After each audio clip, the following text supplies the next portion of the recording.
Hello दोस्तों, नमस्कार। एक बार फिर से आप सभी का स्वागत है आज की इस नई क्लास में। तो आज की इस क्लास में हम लोग देखने वाले हैं जो आरआरबी ग्रुप डी का एग्जाम चल रहा है उसकी अब तक की जितनी शिफ्ट हो चुकी हैं सभी शिफ्ट के आधार पर साइंस के टॉप 75 क्वेश्चंस को। दोस्तों, अगर आप लोगों का एग्जाम अभी नहीं हुआ है और आगामी शिफ्ट में लगा हुआ है तो आप लोग जो है इस क्लास को बिना स्किप किए हुए शुरू से लास्ट जरूर देखिएगा, क्योंकि हमने इसमें सिलेक्टेड क्वेश्चन लिए हैं और दोस्तों जो क्वेश्चन है ये एग्जाम में आ सकते हैं। तो आइए दोस्तों क्लास को शुरू करते हैं।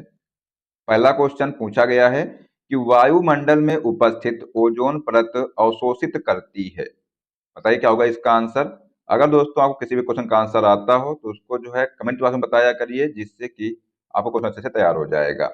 इनमें से इसका आंसर हो जाएगा कोई नहीं, क्योंकि दोस्तों जो वायुमंडल में उपस्थित ओजोन परत है ये जो है परावैंगनी किरणों को अवशोषित करती है। ठीक है, ये आप लोग यहाँ पर ध्यान रखिएगा। परावैंगनी किरणों को जो है ये अवशोषित करती है, किरणों को। ठीक है, तो इसका यहाँ पर आंसर हो जाएगा ऑप्शन नंबर डी, इनमें से कोई नहीं। चलिए अगला क्वेश्चन देखते हैं कि वैश्विक तापन के फलस्वरूप हो सकता है। तो वैश्विक तापन के फलस्वरूप जो है तट रेखा में परिवर्तन हो सकता है। तो यहाँ पर इसका आंसर हो जाएगा ऑप्शन नंबर बी। तो दोस्तों, अगर आप लोग चैनल पर पहली बार आए हैं, चैनल सब्सक्राइब कर लीजिएगा और जो बेल आइकन है उसको प्रेस कर लीजिएगा, जिससे कि सभी क्लास का अपडेट आपको मिलता रहेगा। आइए देखते हैं अगला क्वेश्चन। पूछा गया है कि मानव जनित पर्यावरण प्रदूषण कहलाते हैं। तो ये जो मानव जनित पर्यावरण प्रदूषण है ये जो है परजैविक कहलाते हैं। तो यहाँ पर इसका आंसर हो जाएगा ऑप्शन नंबर सी। चलिए अगला क्वेश्चन है कि ऊर्जा के किस रूप में प्रदूषण की समस्या नहीं होती है। तो ये जो सौर ऊर्जा है इसमें जो है प्रदूषण की समस्या नहीं होती है। तो यहाँ पर इसका आंसर हो जाएगा ऑप्शन नंबर डी। अगला क्वेश्चन है कि निम्नांकित में कौन अधिकतम ध्वनि प्रदूषण का कारण है। तो यहाँ पर जो जेट उड़ान है ये जो है अधिकतम ध्वनि प्रदूषण का कारण है। तो यहाँ पर इसका आंसर हो जाएगा ऑप्शन नंबर ए। ठीक है, चलिए अगला क्वेश्चन देखते हैं। पूछा गया है कि मानव त्वचा का अध्ययन करने वाली विज्ञान की शाखा कहलाती है। तो ये जो शाखा है ये जो है डर्मेटोलॉजी कहलाती है। तो यहाँ पर इसका आंसर हो जाएगा ऑप्शन नंबर ए, डर्मेटोलॉजी। ठीक है, अगला क्वेश्चन देखते हैं कि अस्थियों का अध्ययन जो है विज्ञान की किस शाखा के अंतर्गत किया जाता है। तो जो अस्थियां हैं इनका जो अध्ययन है ये विज्ञान की ऑस्टियोलॉजी के अंतर्गत किया जाता है। तो यहाँ पर इसका आंसर हो जाएगा ऑप्शन नंबर सी। अगला क्वेश्चन है कि जीवों के संक्रमण के विरुद्ध प्रतिरोध का अध्ययन किया जाता है। तो यहाँ पर जो इम्यूनोलॉजी है ये जो है इसका अध्ययन किया जाता है। जीवों के संक्रमण के विरुद्ध प्रतिरोध का जो अध्ययन है ये जो है इम्यूनोलॉजी कहलाता है। तो यहाँ पर इसका आंसर हो जाएगा ऑप्शन नंबर ए। ठीक है, चलिए अगले क्वेश्चन की बात करते हैं कि रक्त में एंटीबॉडी एवं एंटीजन के अध्ययन को क्या कहते हैं। तो इसको जो है सीरोलॉजी कहते हैं। तो यहाँ पर इसका आंसर हो जाएगा option number D. Next question है कि मछलियों से संबंधित अध्ययन कहलाता है। तो ये जो मछलियों से संबंधित जो अध्ययन है ये जो है इक्थियोलॉजी कहलाता है। तो यहाँ पर इसका आंसर हो जाएगा ऑप्शन नंबर सी। ये क्वेश्चन आप लोग याद रखिएगा, ये एग्जाम में क्वेश्चन बन सकता है। ठीक है, नेक्स्ट क्वेश्चन है कि वंशागति के नियमों के अध्ययन को कहते हैं। तो जो वंशागति के नियम का अध्ययन है इसको जो है अनुवांशिकी कहते हैं। तो यहाँ पर इसका आंसर हो जाएगा ऑप्शन नंबर डी। अगला क्वेश्चन है कि मनुष्य के वातावरण को सुधारने से नस्ल सुधारने जो है ये कहलाता है। तो यहाँ पर जो है इसका आंसर हो जाएगा यूथेनिक्स कहलाता है। ठीक है, तो जिसने भी इसका आंसर जो है ऑप्शन नंबर ए लगाया है उसका यहाँ पर राइट आंसर हो जाएगा। नेक्स्ट क्वेश्चन है कि कैंसर संबंधी रोगों का अध्ययन कहलाता है। तो ये जो है ऑन्कोलॉजी कहलाता है। तो यहाँ पर इसका आंसर हो जाएगा ऑप्शन नंबर ए। चलिए अगला क्वेश्चन है कि जेनेटिक्स में जो है किसका अध्ययन किया जाता है। तो जेनेटिक्स में अनुवांशिकता एवं गुणसूत्र का अध्ययन किया जाता है। तो यहाँ पर इसका आंसर हो जाएगा ऑप्शन नंबर डी। अगले क्वेश्चन की बात करते हैं कि पारिस्थितिक विज्ञान यानी कि इकोलॉजी का किससे संबंध है। तो यहाँ पर जो शरीर संरचना और वातावरण है ये जो है इकोलॉजी का जो है इससे संबंध है। तो यहाँ पर इसका आंसर हो जाएगा ऑप्शन नंबर बी। अगला क्वेश्चन है कि जनसंख्या का अध्ययन कहलाता है, तो ये जो है डेमोग्राफी कहलाता है। तो यहाँ पर इसका आंसर हो जाएगा ऑप्शन नंबर सी। ये आप लोग यहाँ पर याद रखिएगा। अगले क्वेश्चन की बात करते हैं कि रेबीज के टीके की खोज किसने की थी। तो ये जो रेबीज का टीका है इसकी खोज पास्चर ने की थी। ठीक है, तो यहाँ पर आंसर हो जाएगा ऑप्शन नंबर डी। चलिए, नेक्स्ट क्वेश्चन है कि आधुनिक एंटीसेप्टिक सर्जरी का जनक कौन है। तो ये जो आधुनिक एंटीसेप्टिक सर्जरी है इसका जनक है लिस्टर। तो यहाँ पर इसका आंसर हो जाएगा ऑप्शन नंबर ए। अगले क्वेश्चन की बात करते हैं। पूछा गया है कि किसके द्वारा जो है आनुवंशिकता के विज्ञान को आनुवंशिकी कहा गया है। तो ये जो वाटसन है इनके द्वारा जो है आनुवंशिकता के विज्ञान को आनुवंशिकी कहा गया है। तो यहाँ पर इसका आंसर हो जाएगा option number B. Next question की बात करते हैं कि रक्त समूह का आविष्कारक है। जो रक्त समूह है इसका जो आविष्कारक है कौन है। तो ये जो लैंड स्टीनर है इन्होंने जो है रक्त समूह की खोज किया था। तो यहाँ पर इसका आंसर हो जाएगा ऑप्शन नंबर ए। चलिए, नेक्स्ट क्वेश्चन देखते हैं कि हृदय का पहला प्रतिस्थापन किसके द्वारा किया गया था। तो यहाँ पर जो हृदय का जो है प्रतिस्थापन जो है ये डॉक्टर क्रिश्चियन बर्नार्ड के द्वारा किया गया था। तो यहाँ पर इसका आंसर हो जाएगा option number C. Next question है कि एडवर्ड जेनर निम्नलिखित में से किस रोग से जुड़े हैं। तो ये जो है चेचक के रोग से जुड़े हैं। तो यहाँ पर आंसर हो जाएगा ऑप्शन नंबर डी, क्योंकि जो एडवर्ड जेनर हैं इन्होंने जो है चेचक के टीके की खोज किया था। ठीक है, इसका आंसर जो है ऑप्शन नंबर डी हो जाएगा। चलिए, नेक्स्ट क्वेश्चन है कि विकास का सिद्धांत किसके द्वारा प्रतिपादित किया गया था। ये जो विकास का सिद्धांत है ये जो है डार्विन के द्वारा प्रतिपादित किया गया था। तो यहाँ पर इसका आंसर हो जाएगा option number B. Next question है कि हिस्टोलॉजी शब्द का सर्वप्रथम प्रयोग किसने किया था। तो ये जो हिस्टोलॉजी शब्द है इसका जो प्रयोग है सर्वप्रथम मेयर ने किया था। तो यहाँ पर इसका आंसर हो जाएगा ऑप्शन नंबर डी। ठीक है, चलिए, नेक्स्ट क्वेश्चन है कि किस प्रकार के ऊतक शरीर की सुरक्षा कवच का कार्य करते हैं। तो यहाँ पर जो एपिथेलियमी ऊतक है ये जो है शरीर की सुरक्षा कवच का कार्य करते हैं। तो यहाँ पर इसका आंसर हो जाएगा ऑप्शन नंबर ए। अगले क्वेश्चन की बात करते हैं। तो पूछा गया है कि तेल दीप की बत्ती में तेल के कारण ऊपर उठता है। तो जो तेल है ये जो है किसके कारण जो है ऊपर उठता है ये आपसे यहाँ पर पूछा गया है। तो ये जो है केशिका क्रिया के कारण जो है ऊपर उठता है। मतलब जो तेल दीप की जो बत्ती होती है इसमें जो तेल है ये केशिका क्रिया के कारण जो है ऊपर उठता है। ठीक है, तो यहाँ पर इसका आंसर हो जाएगा option number B. Next question है कि श्यानता की इकाई है। जो श्यानता है ये जो है किसकी इकाई है। मतलब श्यानता की जो इकाई है ये है पॉइज। ठीक है, तो यहाँ पर इसका आंसर हो जाएगा ऑप्शन नंबर ए। चलिए, अगला क्वेश्चन है कि उत्प्लावकता से संबंधित वैज्ञानिक हैं। तो यहाँ पर जो आर्किमिडीज हैं ये जो है उत्प्लावकता से संबंधित वैज्ञानिक हैं। ठीक है, तो ये आप लोग ध्यान रखिएगा। तो इसका आंसर हो जाएगा option number A.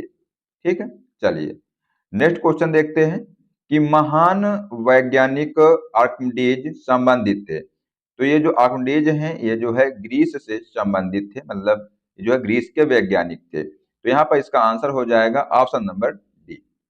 Next question है कि ध्वनि तरंगों की प्रकृति होती है। तो जो ध्वनि तरंगे हैं जो प्रकृति है ये जो है अनुदैर्ध्य होती है। तो यहाँ पर इसका आंसर हो जाएगा ऑप्शन नंबर बी। अगला क्वेश्चन है कि अपने उड़ान पथ में जो है अवरोधकों की पहचान के लिए चमगादड़ निम्नलिखित तरंगों में से कौन सी एक तरंग का उपयोग करते हैं। तो ये जो है पराश्रव्य तरंगे जो है इनका उपयोग करते हैं। तो यहाँ पर इसका आंसर हो जाएगा option number C. Next question है कि पराश्रव्य वे ध्वनियां हैं जिनकी आवृत्ति होती है। तो ये जो पराश्रव्य हैं ये वे ध्वनियां हैं जिनकी आवृत्ति जो है 20,000 हर्ट्ज से अधिक होती है। तो यहाँ पर इसका आंसर हो जाएगा ऑप्शन नंबर ए। ठीक है, अगले क्वेश्चन की बात करते हैं कि ध्वनि तरंगे हैं। तो ये जो ध्वनि तरंगे हैं ये जो है लंबवत होती है। तो यहाँ पर इसका आंसर हो जाएगा ऑप्शन नंबर ए। अगला क्वेश्चन है कि श्रव्य परिसर में ध्वनि तरंगों की आवृत्ति क्या होती है। तो श्रव्य परिसर में जो ध्वनि तरंगों की आवृत्ति है ये जो है 20 हर्ट्ज से 20,000 हर्ट्ज के बीच में होती है। तो यहाँ पर इसका आंसर हो जाएगा ऑप्शन नंबर ए। अगला क्वेश्चन देखते हैं कि वायु में ध्वनि की चाल 332 मीटर प्रति सेकंड होती है। यदि दाब बढ़ाकर दोगुना कर दिया जाए तो ध्वनि की चाल होगी। तो जो ध्वनि की चाल है ये 332 मीटर प्रति सेकंड होगी। तो यहाँ पर इसका आंसर हो जाएगा ऑप्शन नंबर बी। ठीक है, चलिए अगला क्वेश्चन है कि ध्वनि की चाल अधिकतम होती है। तो जो ध्वनि की चाल है ये जो है अधिकतम होती है इस्पात में। तो यहाँ पर इसका आंसर हो जाएगा ऑप्शन नंबर डी। अगला क्वेश्चन है कि वायु में ध्वनि का वेग है लगभग। तो बताइए इसका आंसर क्या हो जाएगा कि वायु में जो ध्वनि का वेग है कितना होता है। तो ये जो है 330 मीटर प्रति सेकंड होता है। तो यहाँ पर इसका आंसर हो जाएगा option number A. Next question है कि 100 डेसिबल का शोर स्तर निम्न में से किसके संगत होता है। तो ये जो है किसी मशीन के दुकान से आने वाला शोरगुल जो है इसके संगत होता है। तो यहाँ पर इसका आंसर हो जाएगा ऑप्शन नंबर डी। अगला क्वेश्चन है कि यदि सितार और बांसुरी पर एक ही स्वर बजाया जाए तो उनसे उत्पन्न ध्वनि का भेद निम्नलिखित में अंतर के कारण किया जा सकता है। तो ये जो है केवल ध्वनि गुणता के कारण जो है किया सकता है। तो यहाँ पर इसका आंसर हो जाएगा ऑप्शन नंबर डी। ठीक है, चलिए नेक्स्ट क्वेश्चन देखते हैं कि एक जेट वायुयान 2 मैक के वेग से हवा में जो है उड़ रहा है। जब ध्वनि का वेग 332 मीटर पर सेकंड है तो वायुयान की चाल कितनी है। तो ये जो है 664 मीटर प्रति सेकंड होगी। तो यहाँ पर इसका आंसर हो जाएगा ऑप्शन नंबर डी। ठीक है, नेक्स्ट क्वेश्चन है कि डेसिबल इकाई का प्रयोग किया जाता है। बताइए क्या होगा इसका आंसर। जो डेसिबल जो इकाई है इसका प्रयोग किसमें किया जाता है। तो इसका जो प्रयोग है ये ध्वनि की तीव्रता के लिए किया जाता है। तो यहाँ पर इसका आंसर हो जाएगा ऑप्शन नंबर सी। अगला क्वेश्चन है कि ध्वनि तरंगे किसके कारण जो है प्रतिध्वनि उत्पन्न करती है। तो ये जो है परावर्तन के कारण जो है प्रतिध्वनि उत्पन्न करती है। तो यहाँ पर इसका आंसर हो जाएगा ऑप्शन नंबर सी। ठीक है, चलिए अगले क्वेश्चन की बात करते हैं।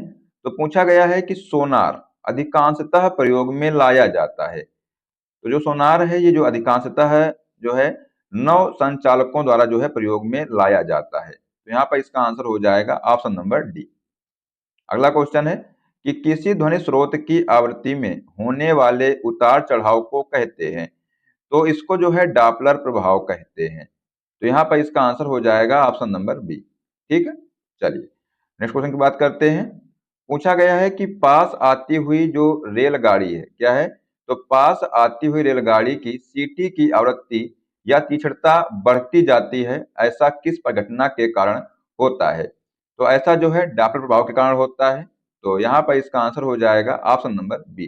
ठीक है, डॉपलर प्रभाव, ये आप लोग यहाँ पर ध्यान रखिएगा। ठीक है, चलिए अगले क्वेश्चन की बात करते हैं। तो पूछा गया है कि केल्विन मान से मानव शरीर का सामान्य ताप है। तो ये जो है 310। तो यहाँ पर इसका आंसर हो जाएगा ऑप्शन नंबर डी। ठीक है, चलिए अगले क्वेश्चन की बात करते हैं। तो क्वेश्चन है कि कितना तापमान होने पर पाठ्यांक सेल्सियस और फ़ारेनहाइट तापमापियों में एक ही होंगे। तो यहाँ पर जो है -40 डिग्री। ठीक है, इतना जो तापमान है जो पाठ्यांक सेल्सियस और फ़ारेनहाइट तापमापियों में जो है एक ही होंगे। तो यहाँ पर इसका आंसर हो जाएगा ऑप्शन नंबर ए। चलिए नेक्स्ट क्वेश्चन देखते हैं कि न्यूनतम संभव ताप है। तो ये जो -273 डिग्री सेंटीग्रेड है ये जो है न्यूनतम संभव ताप है। तो यहाँ पर इसका आंसर हो जाएगा ऑप्शन नंबर ए। अगले क्वेश्चन की बात करते हैं। पूछा गया है कि किसी मनुष्य के शरीर का सामान्य तापक्रम होता है। तो मनुष्य के शरीर का जो सामान्य तापक्रम है ये जो है 98 डिग्री फ़ारेनहाइट होता है। तो यहाँ पर इसका आंसर हो जाएगा ऑप्शन नंबर ए। अगला क्वेश्चन है कि एक स्वस्थ मनुष्य के शरीर का ताप होता है। तो ये जो है 37 डिग्री सेल्सियस होता है। ठीक है, तो यहाँ पर इसका आंसर हो जाएगा ऑप्शन नंबर ए। चलिए अगला क्वेश्चन है कि मुख्य विधि जिसके द्वारा जो है वातावरण में CO2 गैस कम होती है वह है। तो वह जो विधि है ये जो है प्रकाश संश्लेषण है। तो यहाँ पर इसका आंसर हो जाएगा ऑप्शन नंबर सी। अगला क्वेश्चन है कि प्रकाश संश्लेषण में जो है पौधों द्वारा निम्न में से कौन सी गैस उपयोग की जाती है। तो इसमें जो है कार्बन डाइऑक्साइड जो है उपयोग की जाती है। तो यहाँ पर इसका आंसर हो जाएगा ऑप्शन नंबर सी। चलिए अगले क्वेश्चन की बात करते हैं कि रात्रि में पेड़ के नीचे सोना हानिकारक है क्योंकि पेड़ छोड़ते हैं। जो पेड़ हैं ये जो है कार्बन डाइऑक्साइड छोड़ते हैं। तो यहाँ पर इसका आंसर हो जाएगा option number A. Next question है कि कार्बन डाइऑक्साइड गैस जल से अभिक्रिया करके बनाती है। तो ये जो है कार्बोनिक अम्ल बनाती है। तो यहाँ पर इसका आंसर हो जाएगा option number A. Next question की बात करते हैं तो पूछा गया है कि सोडा वाटर में प्रयुक्त गैस है। तो ये जो सोडा वाटर है इसमें जो प्रयुक्त गैस है ये जो है CO2 है। तो इसका आंसर यहाँ पर हो जाएगा ऑप्शन नंबर ए। चलिए अगला क्वेश्चन है कि न्यूट्रिनो के खोजकर्ता हैं। तो इसके जो खोजकर्ता हैं ये हैं पाउली। तो यहाँ पर इसका आंसर हो जाएगा ऑप्शन नंबर ए। ठीक है, जो पाउली हैं इन्होंने जो है न्यूट्रिनो की खोज की थी। अगले क्वेश्चन की बात की जाए तो पूछा गया है कि मेसॉन के खोजकर्ता हैं। जो मेसॉन है इसके खोजकर्ता हैं युकावा। तो ये भी आप लोग यहाँ ध्यान रखिएगा, एग्जाम में क्वेश्चन बन सकता है। तो यहाँ पर इसका आंसर हो जाएगा ऑप्शन नंबर सी। अगला क्वेश्चन है कि किसी तत्व के परमाणु की दूसरी कक्षा में इलेक्ट्रॉनों की अधिकतम संख्या हो सकती है। तो ये जो है 8 हो सकती है। ठीक है, तो यहाँ पर इसका आंसर हो जाएगा ऑप्शन नंबर ए। जो परमाणु की दूसरी कक्षा में जो है न्यूट्रॉनों की अधिकतम संख्या 8 हो सकती है। ठीक है, चलिए नेक्स्ट क्वेश्चन है कि कार्बन का परमाणु क्रमांक 6 तथा परमाणु भार 12 है। तो इसके नाभिक में कितने प्रोटॉन होते हैं। तो यहाँ पर जो परमाणु क्रमांक दिया है 6, ये जो है न्यूट्रॉनों की संख्या है और परमाणु भार बराबर होता है प्रोटॉनों की संख्या प्लस न्यूट्रॉनों की संख्या। तो यहाँ पर पूछा गया है प्रोटॉनों की संख्या। तो परमाणु भार जो है कितना दिया है, ये दिया है 12 और ये इसका जो परमाणु भार होता है P मतलब प्रोटॉन की संख्या प्लस न्यूट्रॉन की संख्या। जो प्रोटॉन की संख्या है ये यहाँ पर निकालनी है और न्यूट्रॉन की संख्या कितनी दिया है, तो ये दिया है 6। ठीक है, और इधर जो है 12 था। तो प्रोटॉन की संख्या बराबर हो जाएगा 12 माइनस 6 इज इक्वल टू 6। तो यहाँ पर जो है आंसर हो जाएगा ऑप्शन नंबर सी। 6 जो है प्रोटॉनों की संख्या जो है हो जाएगी। ठीक है, चलिए अगला क्वेश्चन है कि किसी तत्व के परमाणु में 2 प्रोटॉन 2 न्यूट्रॉन और 2 इलेक्ट्रॉन हो तो उस तत्व की द्रव्यमान संख्या कितनी होगी। बताइए क्या होगा इसका आंसर। तो यहाँ पर जो है द्रव्यमान संख्या की बात की गई है। तो द्रव्यमान संख्या बराबर होता है प्रोटॉनों की संख्या प्लस न्यूट्रॉनों की संख्या।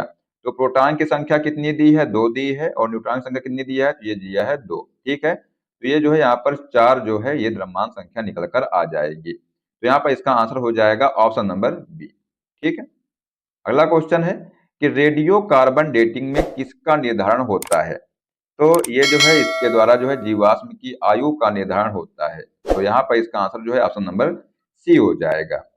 अगले क्वेश्चन की बात करते हैं कि नाभिक से निकलने वाले विकिरणों से जो है किसकी वेधन क्षमता सर्वाधिक होती है। तो यहाँ पर जो गामा किरणों की जो वेधन क्षमता है ये सर्वाधिक होती है। तो इसका आंसर हो जाएगा यहाँ पर option number A. Next question है कि निम्नलिखित में से कौन हाइड्रोजन का समस्थानिक नहीं है। तो यहाँ पर जो इट्रियम है ये जो है हाइड्रोजन का समस्थानिक नहीं है। बाकी जो प्रोटियम है और जो ट्राइटियम है ये जो है हाइड्रोजन का समस्थानिक है। ठीक है, तो इसका आंसर हो जाएगा यहाँ पर ऑप्शन नंबर सी। ये जो है इसके समस्थानिक नहीं है। चलिए नेक्स्ट क्वेश्चन है कि समभारिक में किसकी संख्या समान होती है। तो जो न्यूक्लियन है इनकी संख्या जो है समान होती है। तो यहाँ पर इसका आंसर हो जाएगा ऑप्शन नंबर बी। अगला क्वेश्चन है कि खाना बनाने में प्रयोग की जाने वाली गैस मुख्यतः है। तो खाना बनाने में जो गैस प्रयोग की जाती है ये जो है मीथेन। तो यहाँ पर इसका आंसर हो जाएगा ऑप्शन नंबर बी। चलिए अगले क्वेश्चन की बात करते हैं तो पूछा गया है कि प्रथम विश्व युद्ध में निम्नलिखित में से किसी एक का रासायनिक आयुध के रूप में प्रयोग किया गया था। तो यहाँ पर जो है मस्टर्ड गैस का प्रयोग किया गया था।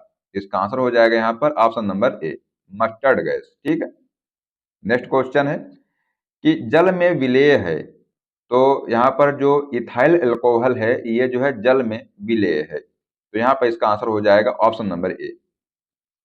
अगला क्वेश्चन है कि शराब में उपस्थित रहता है, तो इसमें जो एथाइल अल्कोहल है ये जो है शराब में उपस्थित रहता है, तो इसका आंसर जो है ऑप्शन नंबर यहाँ पर ए हो जाएगा। नेक्स्ट क्वेश्चन की बात करते हैं कि स्थिर ताप पर किसी गैस का दाब तिगुना कर देने पर उसका आयतन हो जाएगा। तो स्थिर ताप पर किसी गैस का दाब जो है तिगुना कर देने पर जो उसका आयतन है ये तिहाई हो जाएगा, तो यहाँ पर इसका आंसर हो जाएगा ऑप्शन नंबर बी।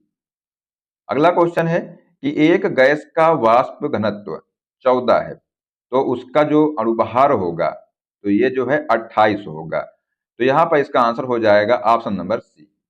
चलिए नेक्स्ट क्वेश्चन है कि किसी गैस का अणुभार उसके वाष्प घनत्व का कितना होता है। तो किसी गैस का जो अणुभार है उसके वाष्प घनत्व का 2 गुना होता है, तो यहाँ पर इसका आंसर हो जाएगा option number A. Next question है कि गैसों के विसरण हेतु आवश्यक शर्त है कि उनके बीच रासायनिक प्रतिक्रिया डैश ये जो है संभव ना हो, तो यहाँ पर इसका आंसर हो जाएगा option number B. Next question देखते हैं। पूछा गया है कि निम्नलिखित रासायनिक तत्वों में से किस एक तत्व की अपनी सभी यौगिकों में ऑक्सीकरण अवस्था समान होती है। तो यहाँ पर जो फ्लोरीन है इसकी जो है ऑक्सीकरण संख्या अवस्था जो है ये समान होती है, तो यहाँ पर जो ऑप्शन नंबर सी है ये इसका राइट आंसर हो जाएगा। नेक्स्ट क्वेश्चन देखते हैं। पूछा गया है कि गैसों के विसरण का नियम किसने प्रतिपादित किया था। इसको जो है ग्राहम ने प्रतिपादित किया था, तो इसका आंसर यहाँ पर जो है ऑप्शन नंबर बी हो जाएगा। अगला क्वेश्चन है कि रासायनिक अभिक्रिया में उत्प्रेरक की भूमिका है बदलना, तो ये जो है सक्रियण ऊर्जा जो है बदलना जो है ये रासायनिक अभिक्रिया में उत्प्रेरक की भूमिका होती है, तो यहाँ पर इसका आंसर हो जाएगा ऑप्शन नंबर सी। तो दोस्तों ये हमने आपको 75 क्वेश्चन करा दिए हैं, तो आप लोग जो है इनको अच्छे से याद कर लीजिएगा क्योंकि एग्जाम में यहाँ से क्वेश्चन बन सकता है। ठीक है, अब आइए आपको एक क्वेश्चन देते हैं। क्वेश्चन है कि रेबीज के टीके की खोज किसने की थी। ऑप्शन है जेनर ने, डार्विन ने, लिस्टर ने या पास्चर ने। इसका जो आंसर है बताइए कमेंट बॉक्स में क्या होगा। देखते हैं कितने बच्चे जो है इसका सही जवाब दे पाते हैं। तो दोस्तों आज के लिए बस इतना ही। आशा करते हैं कि आपको क्लास पसंद आई होगी, और अगर आपको क्लास पसंद आई तो उसको लाइक कर दीजिएगा और साथ में अपने दोस्तों को भी शेयर कर दीजिएगा। और अगर आप लोग चैनल पर पहली बार आए हैं तो सब्सक्राइब कर लीजिएगा और जो बेल आइकन है उसको प्रेस कर लीजिएगा, जिससे कि सभी क्लास का अपडेट आपको मिलता रहेगा। तो मिलते हैं नेक्स्ट क्लास में। जय हिंद, जय भारत, वंदे मातरम।